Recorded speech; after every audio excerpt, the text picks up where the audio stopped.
face à la tour immobile, féreuse, portant orgueilleusement le nom de l'auteur et oublieuse des milliers qui ferraillèrent l'ouvrage, dont certains moururent là, face à la tour porteuse en haut de l'un des émetteurs de la voix de son maître, alors dansera nouvelle, variable, mobile, fluctuante, bariolée, figée, nuée, marquetée, mosaïque, musicale, kaléidoscopique, une tour volubile en flamèche de lumière chromatique représentant le connectif connecté.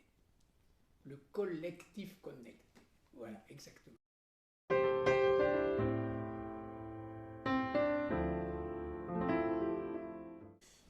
Bonjour, Monsieur Serre. Bonjour et bienvenue en France. Merci beaucoup. Merci aussi d'avoir accepté de nous recevoir chez vous. C'est bien loin. Je suis content que vous soyez là. Ouais. Merci. Nous sommes venus aujourd'hui vous présenter le projet de classe Petite Poussette, qui est un projet où environ 200 élèves ont travaillé pour exprimer leur réaction quant au contenu de votre essai Petite Poussette. Oui. Et j'aimerais savoir connaître votre réaction par rapport au travail de ces élèves-là. Oui. Alors, elle est double. D'abord, une grande joie, parce que tout de même, qu'un livre qui a été destiné à quelqu'un soit reçu par quelqu'un et qu'il réagisse, est une joie pour un auteur, ça c'est évident. Mais la seconde est un peu différente. C'est presque familial. C'est-à-dire, je me sens un peu le grand-père, et tout d'un coup, c'est la fête de mes petits-enfants. Comme si les petits-enfants arrivaient chez moi et me fassent un cadeau. Vous voyez ce que je veux dire? Moi, je leur ai fait un cadeau et ils me donnent aussi un cadeau. Alors, il y a quelque chose d'assez familial. Mais il y a plus qu'une famille, c'est la famille francophone. Alors ça, vous voyez, j'ai beaucoup vécu au Québec pendant presque 15 ou 20 ans. Et que le Québec revienne, avec la Belgique qui revient, etc., la francophonie, ça me touche beaucoup aussi, parce que vraiment, cette espèce de communauté de frères ou de cousins est vraiment très émouvante. Par conséquent, c'est à la fois le grand-père et le cousin de la province, voilà, exactement. D'accord. Vous savez, les élèves ont travaillé à partir de questions qui ont été soulevées dans votre essai. Ils se sont interrogés beaucoup, ils ont lu en accompagnement avec divers enseignants et ils en sont venus à exprimer leur opinion sur certaines questions que vous avez soulevées. Et les petites poussettes, entre autres, du Québec et de la Belgique, aimeraient connaître votre opinion par rapport à ces questions-là. Avec plaisir, avec plaisir.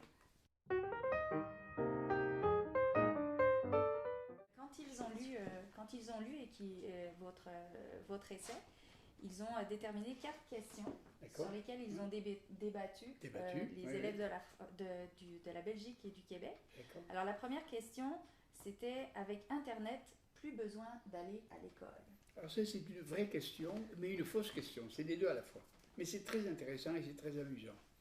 Parce que, en effet, à mesure qu'on monte en âge, primaire, secondaire, supérieur, en effet, on a de plus en plus de liberté d'accès à Wikipédia, par exemple. Hein. Bon.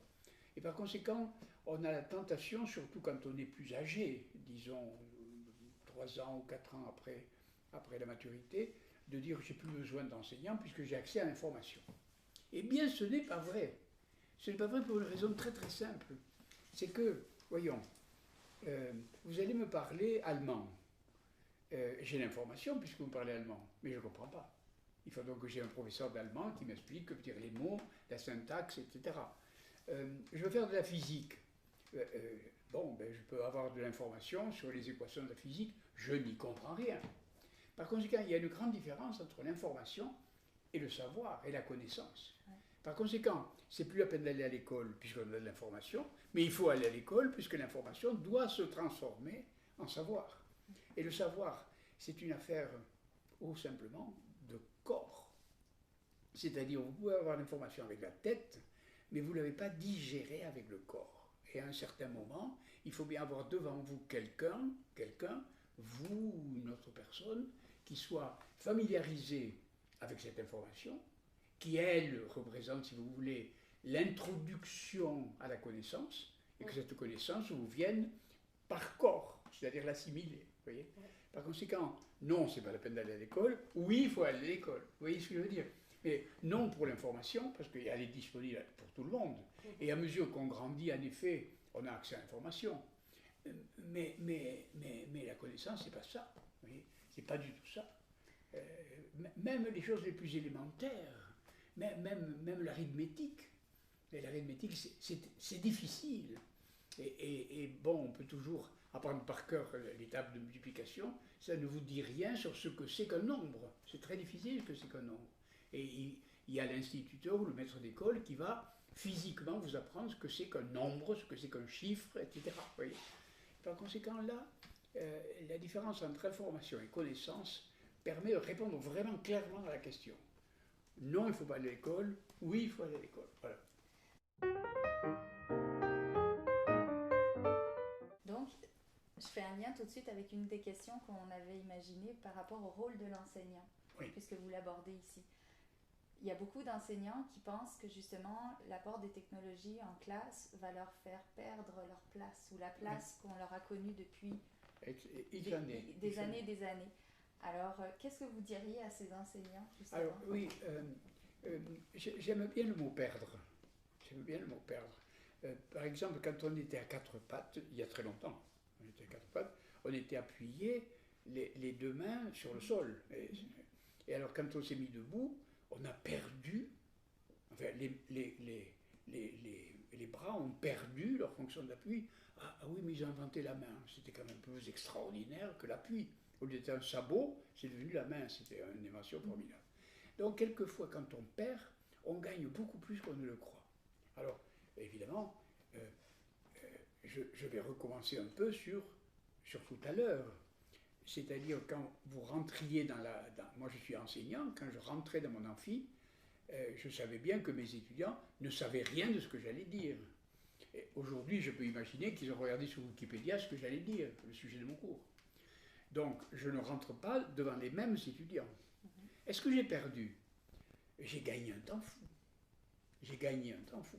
Parce qu'ils sont au courant. Disons qu'ils ont pris de l'information, plus ou moins, sur Wikipédia ou autre moteur de recherche. Très bien. Donc, je suis déjà à égalité avec eux, plus ou moins, sur ce qui concerne l'information. Et oui, mais tout commence là. Donc, le métier est gagnant, si vous voulez, dans la mesure où je gagne du temps. Ce n'est pas la peine de passer par les préliminaires, mais tout d'un coup, je peux approfondir de façon vraie le passage à la connaissance. C'est extraordinaire. Et par conséquent, le métier n'a pas perdu, il s'est un peu et légèrement transformé. C'est-à-dire qu'il a gagné, disons, un point ou deux d'avance sur la dernière fois. Tenez par exemple, je vais vous dire, avant qu'on invente les nouvelles technologies, on avait inventé l'écriture. Il y a très longtemps, il y a des milliers d'années. Et imaginez le maître d'école à l'époque où il n'y avait pas l'écriture. Eh bien, il était obligé de raconter par cœur une chanson ou une histoire, et il fallait que les étudiants l'apprennent par cœur. Et une fois qu'ils l'avaient appris par cœur ensemble, on pouvait en parler. Et oui, mais une fois qu'il y a eu l'écriture, il suffisait d'apprendre à lire, et ils avaient déjà en place l'information sur la chanson. Vous voyez ce que je veux dire? Donc, l'instituteur ou le maître d'école ou le professeur du secondaire gagnait du temps avec l'écriture. Il y avait un stock, vous voyez? Et là, c'est un peu la même chose.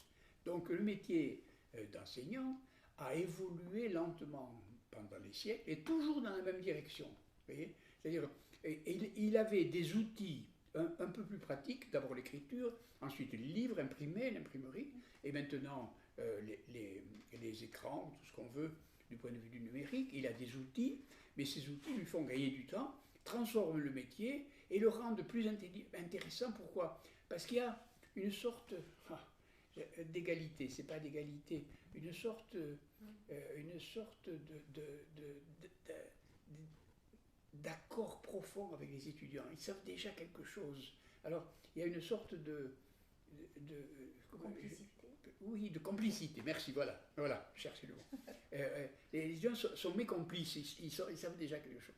Et donc, cette complicité, du point de vue émotif, ou du point de vue, si vous voulez, des sentiments, fait un accord entre l'enseignant et l'enseigné qui n'existait pas avant. C'était pas mes complices avant. C'était un peu des gens extérieurs.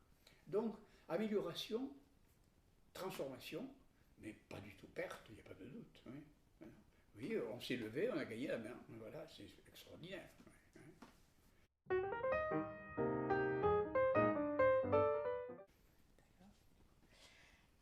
Alors, une autre des questions que les élèves ont tirées de leur lecture, c'est « Aujourd'hui, apprendre par cœur est inutile ». Ça, je ne sais pas répondre à cette question. Je ne sais pas répondre à cette question parce que je vais vous dire, je vais vous raconter ma vie. C'est très simple. J'ai été surtout mathématicien quand j'étais jeune, les mathématiques. Bon. Et à mesure que vous montez dans l'apprentissage des mathématiques, c'est difficile à comprendre. C'est très très difficile. Et c'est même à mesure qu'on avance, de plus en plus difficile. Et donc je vais au cours, je ne comprends rien. Et je prends des notes, et j'apprends. J'apprends bêtement.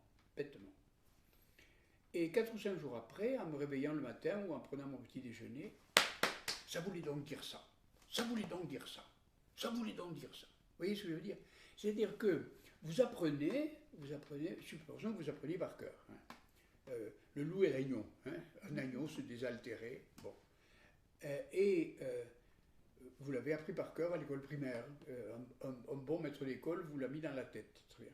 Et un jour, en pilotant votre voiture et en arrêtant au feu rouge, ça voulait donc dire ça. Nom d'un chien que c'est beau. Vous voyez? C'est-à-dire que ce qu'on apprend par cœur travaille dans le corps, travaille dans les veines, dans les muscles, dans les os, etc. Et tout d'un coup se réveille sans que vous en aperceviez. Et donc il y a quelque chose dans l'apprentissage par cœur qui me fascine. Vous voyez ce que je veux dire? C'est pas mécanique du tout d'apprendre par cœur. C'est d'emmagasiner quelque chose qui devient peut-être une information morte. Ah bien, c'est possible.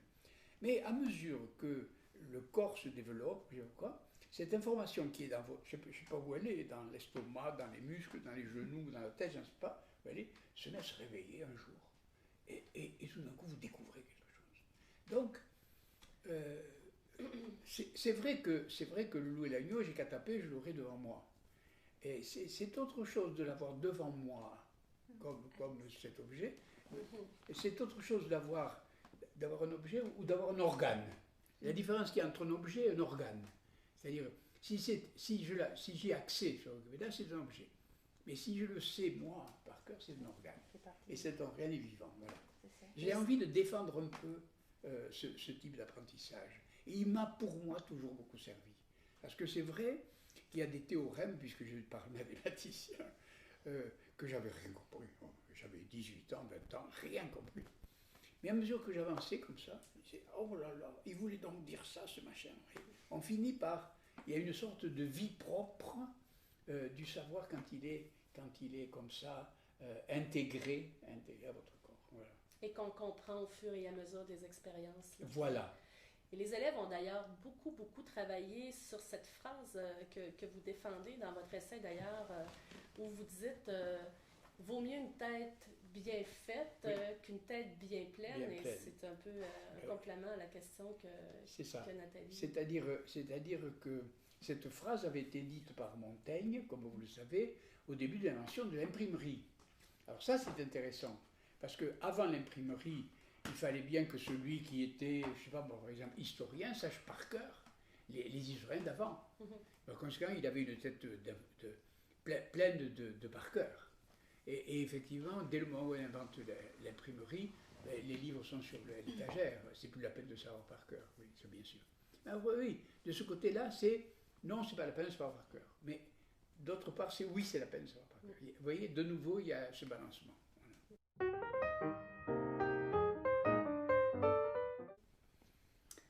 Voilà. Leur troisième question, c'était avec les réseaux sociaux, on n'est plus jamais seul. Voilà. Alors ça, c'est peut-être la question la plus intéressante. Et d'ailleurs, vous êtes vous-même, par les travaux que vous faites, le symbole même ou l'application même de cette question. Parce que autrefois, les Québécois, ben, ils étaient très très loin des Parisiens ou des Bruxellois. Vous voyez ce que je veux dire? Aujourd'hui, on est immédiatement à côté, à côté. C'est-à-dire, on ne vit plus dans le même espace. C'est ça qui est extraordinaire. C'est-à-dire, je suis né dans le sud-ouest de la France, et quand j'étais petit, il fallait 12 heures pour aller à Paris. Vous voyez, j'étais à 12 heures de Paris. J'étais donc à 12 heures du musée du Louvre. Et je n'avais jamais vu la Joconde. Vous voyez ce que je veux dire? Aujourd'hui, clic, j'ai la Joconde tout de suite chez moi. Vous voyez, alors, ce n'est pas la Joconde en vrai, mais enfin, quand même, c'est la Joconde virtuelle. Et par conséquent, les amis du Québec, les amis de Bruxelles, ils sont voisins. Ils sont mes voisins.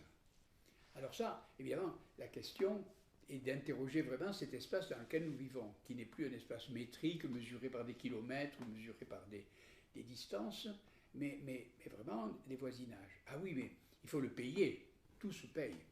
Alors, à l'époque où c'était une distance réelle, j'étais loin de vous en chair et en os, et moi en chair et en os.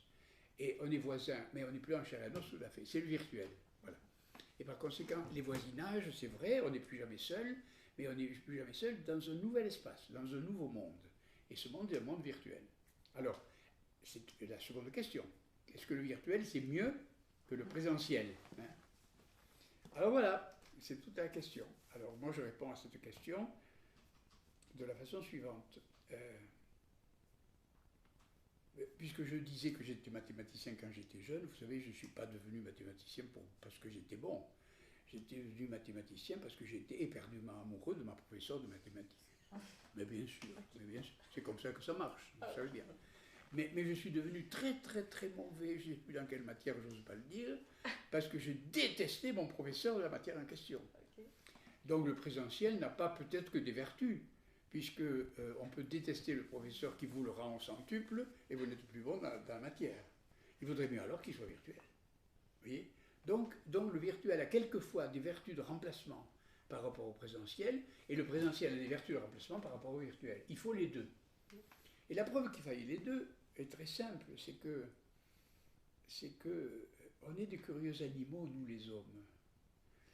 Si vous prenez une vache, elle est parfaitement présente à l'herbe qu'elle broute.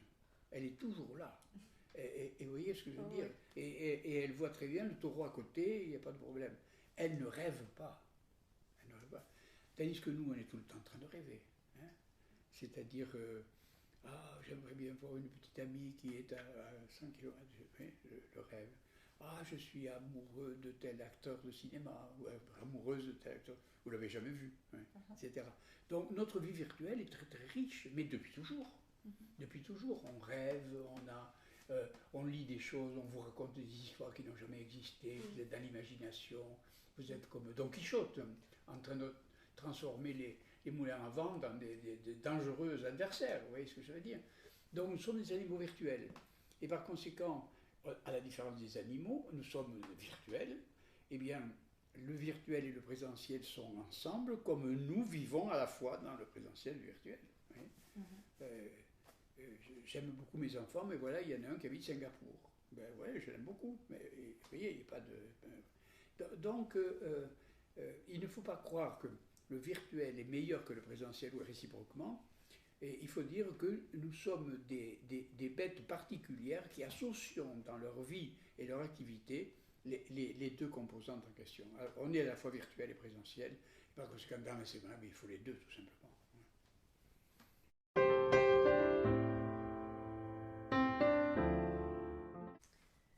On poursuit avec la dernière question que les élèves avaient fait surgir de leur lecture. C'était « Internet rend l'humanité plus tolérante ». Ah, la réponse à cette question est définitivement oui. Définitivement oui. Et c'est assez facile à comprendre. On parlait tout à l'heure de la distance. Vous savez, j'étais loin dans le présentiel. Bon. Et on nous avait appris, quand on était petit, qu'il fallait détester les ennemis.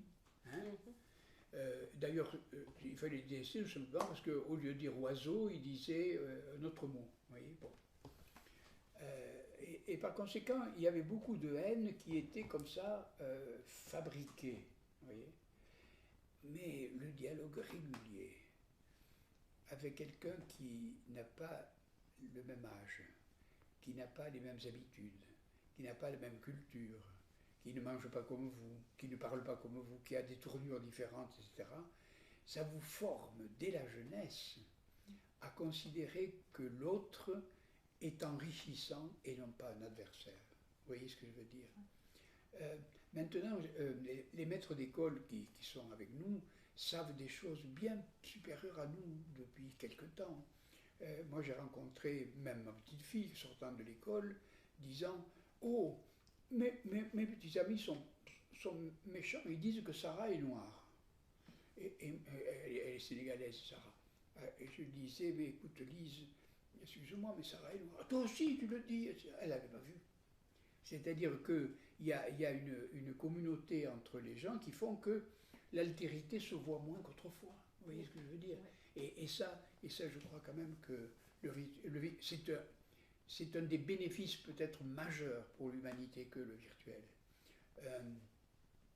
Lorsque vous avez correspondu avec des Allemands, par exemple, pendant toute votre jeunesse, vous avez été correspondant allemand, vous n'êtes pas dans la peau des gens qui, pour mes grands-parents, faisaient la guerre à l'Allemagne. Non.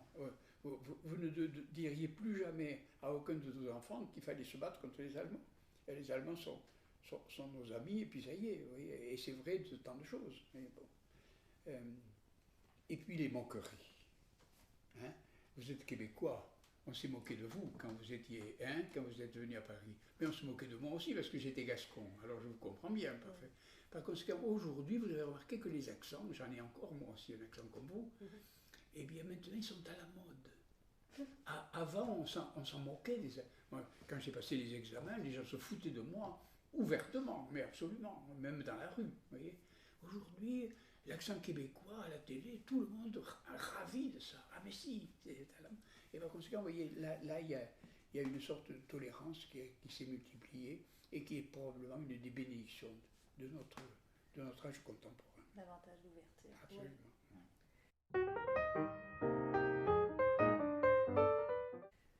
À votre avis, dans le monde virtuel qui nous habite présentement, on vit vraiment dans un monde virtuel, l'école est un petit peu en porte-à-faux. On a certaines craintes de faire entrer aussi le numérique dans les écoles. Si il y avait une compétence que vous pensez qu'on devrait développer chez les élèves devant l'arrivée massive du numérique à l'école, quelle serait-elle? Je crois que puisque j'ai parlé de mon âge de grand-père, moi je travaille avec le numérique depuis, disons, 30 ans. Mais le numérique est resté pour moi un outil. C'est-à-dire, je m'en sers, je suis assez familier avec ces outils-là, bien sûr, mais je m'en sers comme un outil, c'est-à-dire je suis extérieur à cet outil. Il y a moi et il y a l'outil. Mais Petite Poussette, elle ne vit pas comme ça du tout. Elle vit dans un monde impliqué par l'outil. Elle est dans l'outil, moi je suis dehors l'outil. Oui. Par conséquent, je ne vais pas parler d'une compétence particulière, mais l'essentiel est d'être dans ce monde-là. Et par conséquent, quand j'ai un gros ennui sur mon ordinateur, je téléphone à mon petit-fils, ou ma petite-fille, qui est Petite Poussette elle-même, et qui m'arrange cette affaire. Vous voyez que j'étais extérieur et qu'eux sont intérieurs. Vous voyez. Oui. Donc, cette compétence-là, ce n'est pas une compétence, c'est la familiarité avec le monde impliqué par les outils. Vous voyez. Et cette familiarité, je crois que ma génération, aussi adaptée soit-elle, n'est pas dedans. Vous voyez ce que je veux dire? Oui. Tandis que la génération, à partir d'un certain moment, ça a basculé et le monde en question s'est formé. Je vais aller un petit peu plus loin dans ma question, c'est-à-dire, on sait maintenant que la connaissance est à la portée de tous, oui. Que de plus en plus les machines remplacent les métiers, les machines sont de plus en plus puissantes, les algorithmes, etc. Vrai. Donc, on remplace beaucoup de travailleurs maintenant par les technologies. Exact. Alors, pour Petite Poussette, qu'est-ce qui l'attend? Il y a peut-être une inquiétude en effet, parce que pour le moment, les nouvelles technologies supprime plus d'emplois qu'elle n'en crée. C'est à peu près le chiffre qu'on a là-dessus. En effet, et il y a beaucoup de métiers qui sont des métiers, disons, de service ou d'intermédiaire. Dès le moment où vous mettez une nouvelle technologie, le métier disparaît. Il n'y a pas de doute là-dessus.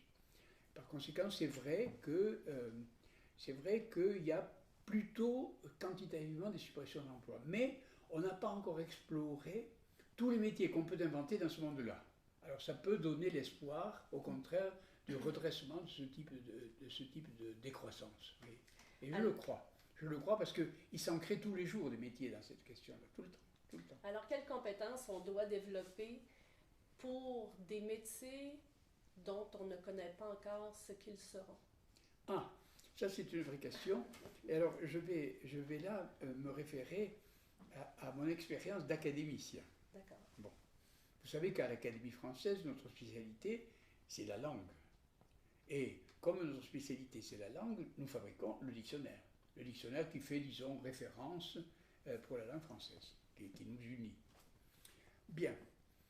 Eh bien, ce dictionnaire, on le fait tous les 15 ans, 20 ans, le temps que la langue se stabilise. Donc on a à notre disposition le dictionnaire qui a été fait il y a 350 ans, il y a 300 ans, vous voyez, il y en a une série. Et entre deux différents, la différence du nombre de mots est de 3 à 5 000 mots, chacun. Et c'est à peu près constant pendant toute l'histoire. Et aujourd'hui, entre l'ancien dictionnaire et le nouveau, la différence est de 37 000 mots. C'est colossal.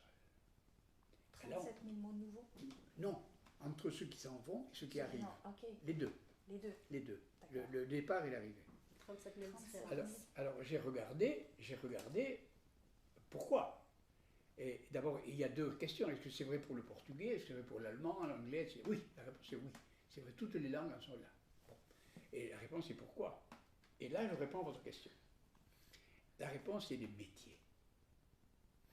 Regardez les métiers tels que votre grand-père les connaissait.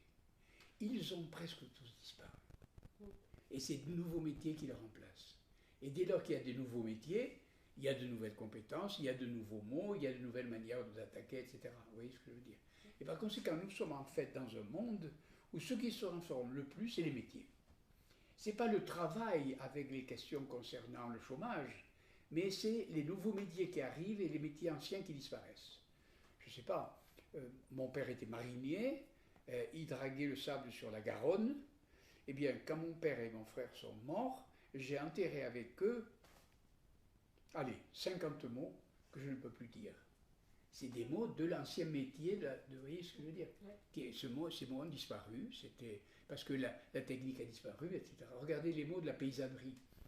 Lorsqu'on faisait le sillon avec des bœufs, vous vous rendez compte le nombre de mots qu'il y avait pour tenir le joug des bœufs, etc.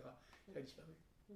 Et donc vous avez des mots qui disparaissent, et puis des mots qui arrivent de nouveau, voyez, et c'est des métiers. Alors, effectivement, c'est là où on a la photographie sur la langue exacte de la question que vous posez sur les métiers. Il y a des nouveaux métiers qui arrivent. Voilà. Et c'est peut-être une des plus grandes révolutions qui ont eu lieu ces 30 dernières années, les métiers.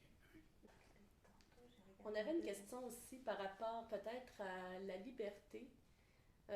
Certains ont vu dans votre essai que Petite Poussette, grâce aux technologies, grâce au fait que les connaissances étaient maintenant partout à sa portée, qu'elle était enfin libre.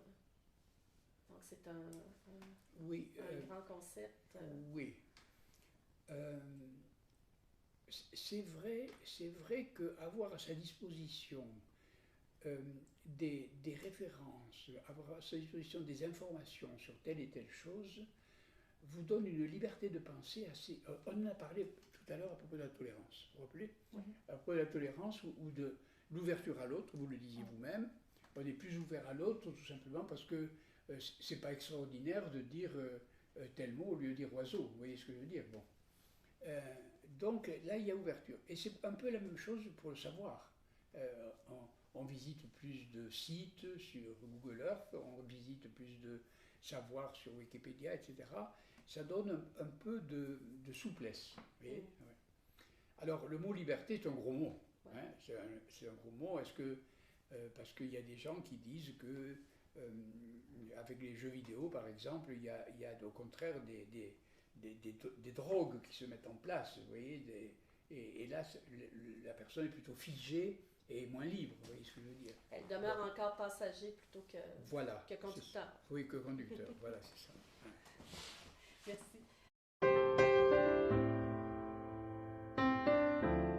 Peut-être sur ce lien entre les générations. Vous parlez dans votre livre de la lèvre aval, de cette faille, de cette brèche. Comment voyez-vous ça pour l'avenir de nos petites poussettes? Parce que ces liens... Oui, je crois que on a beaucoup parlé, on parle encore beaucoup, il y a beaucoup de livres qui paraissent là-dessus, sur le choc des générations, comme s'il y avait une difficulté générationnelle. J'en suis pas tellement sûr. J'en suis pas tellement sûr. Pourquoi? Parce que dans le numérique, c'est pas tout à fait un partage de générations qui ont lieu. Moi, je connais des vieillards très avertis des nouvelles technologies, et vous voyez, ça traverse la société de façon un peu plus fine que le choc des générations. C'est pas la génération Y, je crois qu'on dit, ou X ou Z, j'en sais rien. C'est un peu ridicule. C'est un peu ridicule. En fait, il y a un mouvement de civilisation. Et je le compare, vous avez vu dans le livre, je le compare à l'invention de l'écriture. On n'a jamais dit que Socrate n'était pas la génération de Platon. Socrate parlait et Platon écrivait. La coupure est là. Et ce qui bascule là, c'est une bascule vraiment de culture, de génération, pas de génération, mais de civilisation. Et là, nous assistons plutôt à une bascule, en effet, de monde. Le monde change. Et bon, et bien voilà, et il y a des gens qui s'adaptent, des gens qui s'adaptent moins, etc. C'est vrai que vous avez entendu parler de ce physicien génial qui s'appelle Max Planck, allemand, et qui disait, oh, vous savez, ce n'est pas parce que la physique dit vrai qu'elle fait des progrès, c'est parce que les générations d'avant prennent leur retraite. Alors il parlait de génération lui aussi, bon. Mais enfin c'est une plaisanterie. Je crois quand même que... non, je ne dirais pas ça. Je ne dirais pas que c'est des générations, je dirais que c'est la civilisation qui change. Et donc du coup, vous êtes plutôt optimiste pour nos petites poussettes, pour l'avenir de nos petites poussettes? Alors c'est une vraie question. C'est une question, est-ce qu'il faut être optimiste ou pessimiste? Bon. Eh bien, ma réponse est une clarté parfaite, toute simple. À quoi ça sert le pessimisme? À quoi ça sert? Oui, bon, ben, ça sert... les grands paparonchons vendent bien leurs livres. Les grands aiment bien parler entre eux. Ils disent que autrefois c'était mieux, vous savez. Autrefois, j'y étais, ça tombe bien. On était gouverné par Franco, Mussolini, Staline, Lénine, Hitler, bon, c'est tout. Rien que des braves gens. C'était très bien autrefois. Non, le pessimisme, ça sert à rien. Alors, l'optimisme, à quoi ça sert? À deux choses. Premièrement, à s'adapter.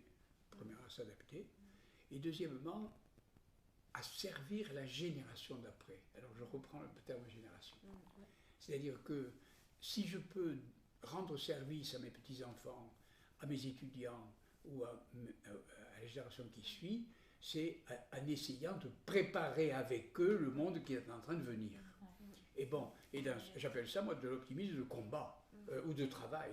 Je travaille avec eux pour rendre le monde meilleur qu'il n'est. Voilà. Eh bien, le pessimisme, ça ne sert à rien, dans ce cas-là. Quand on se met au travail, il vaut mieux se mettre au travail en chantant, n'est-ce pas? Voilà. Et donc, oui, je suis optimiste. Voilà.